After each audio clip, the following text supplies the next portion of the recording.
ఎందుకంటే 30 ఏండ్ల ఉద్యమ దండోరా అనే పుస్తకంలో మా కళాకారులకు ఒక పేజీ ఇస్తున్నటువంటి మందకృష్ణకు గట్టిగా చప్పట్లు కొట్టాలి. రెండోది, ఇక్కడ ఉన్నటువంటి ప్రజా సంఘాలకు, ఇక్కడ ఉన్నటువంటి కవులకు, కళాకారులకు, కళా నాయకులకు దండోరా ఉద్యమాభి జైభీములతో మన పాటలు లక్ష డప్పులు. ఇది సన్నాహక సమావేశం కాబట్టి చెప్తున్నాను, చిన్నవాడైనా మీరు స్వీకరించాలి. లక్ష డప్పులు 1000 గొంతుల మీద పాటలు ఉండాలి. ఎందుకంటే మొన్న వచ్చినటువంటి దండోరా మాదిగ దండోరో ఎంఆర్పిఎస్ జెండేరా అనేటువంటి పాట కూడా రికార్డ్ చేయడం జరిగింది. ఈ పాటలకు సంబంధించింది దాంట్లో ఏ పాటలు ఉన్నాయో తీసుకొని రండి, మనకు స్టూడియోకి తీసుకుపోయేటువంటి బాధ్యత కూడా నేను తీసుకుంటా. అక్కడ ఎంతో కొంత ఖర్చు అయినా కూడా మనం చేసుకుందాం. రెండోది, ఇంకా పోతే పాటలలో తెలంగాణ ఉద్యమంలో అమరవీరులకు ఎంతైతే స్థానం ఉన్నదో, ఇవాళ మాదిగ వర్గీకరణ అటువంటి విషయంలో మాదిగ అమరవీరులు కూడా ఉన్నారు, వాళ్ళని కూడా మనం తలుచుకోవాల్సినటువంటి అవసరం ఉన్నది. దాంట్లో సురేందర్ మాదిగ, భారతి మాదిగ, కొట్లాడమంటున్నదే సురేందరు మాదిగ ఆత్మస్మరణ, జరగాలంటున్నదే దేశమంత ఎస్సీ వర్గీకరణ, సబ్బండ జాతులలో ఉన్నది ఉద్యమంకు ఆదరణ, అందుకే కావాలంటున్నదే తెలంగాణ ఎస్సీ వర్గీకరణ.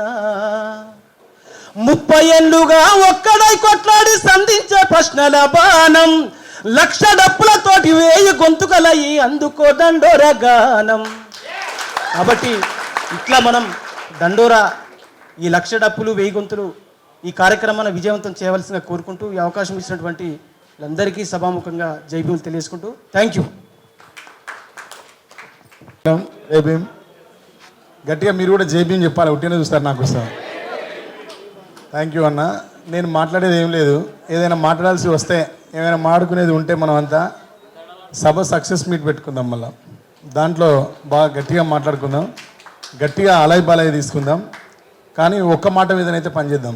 ఈసారికి ఒకటే మాట మీద పనిచేస్తాం. కృష్ణన్న ఒకటే, కృష్ణన్న మాట ఒకటే, మనందరి మాట కూడా ఒక్కటిగానే, మన గమ్యం ఒకటిగానే పనిచేద్దాం. ఇంతవరకైతే ఇప్పుడు చెప్పగలను. తర్వాత ఒక రిక్వెస్ట్ ఏంటంటే, ఇక్కడికి మన మేధావి కవి రచయిత అన్న పసునూరి అన్నని ఒకటే ఒక రిక్వెస్ట్ చేస్తున్నా, మీరు రచయితలందరినీ ఏకం చేసి ఒక మీట్ జరపాలి అన్న. ఇది తమ్ముడిగా నా రిక్వెస్ట్ అంతే.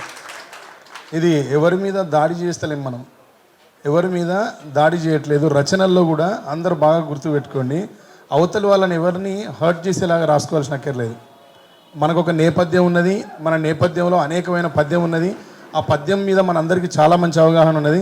మనం రాయగలిగితే కృష్ణన్న భగవద్గీత అంత రాయొచ్చు, రామాయణం అంతా రాయొచ్చు, బైబిల్ అంతా రాయొచ్చు, భారతదేశం అంతా రాయొచ్చు, కులం అంతా రాయొచ్చు, గుణం అంతా రాయొచ్చు. ఎవరిని హర్ట్ చేయొద్దు మన రచనలు. మనం రేపు ఇప్పుడు తెలంగాణ ఆంధ్ర విడిపోయిన తర్వాత కూడా ఆంధ్ర వాళ్ళు మనం కలిసే ఉంటున్నాం. రేపు పొద్దున ఈరోజు మనం విడిపోతాం, రేపు అందరం కలిసి ఉంటాం. మన లక్ష్యం విడిపోవడం, ఇంతవరకే. మన బాణం ఎక్కడ దిగినా విడిపోవడం అనే మాట దగ్గరే దిగాలి. ఇదే టార్గెట్ చేయండి, ఎవరిని మనం వ్యక్తిగతంగా టార్గెట్ చేయొద్దు. రచనల ద్వారా కానీ, స్పీచ్ల ద్వారా కానీ, వ్యక్తిగతంగా కానీ ఎక్కడ డిస్కషన్ జరిగినా కృష్ణన్న గురించి చెప్పండి, ఎంత గొప్ప పోరాటం చేసింది చెప్పండి.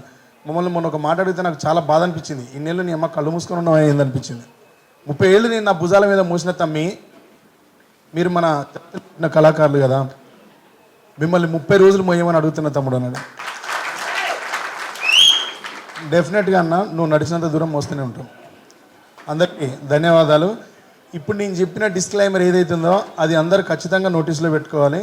రవి అన్న, మీరు డేట్ కూడా ఇక్కడనే అనౌన్స్ చేసేయాలి. Thank you.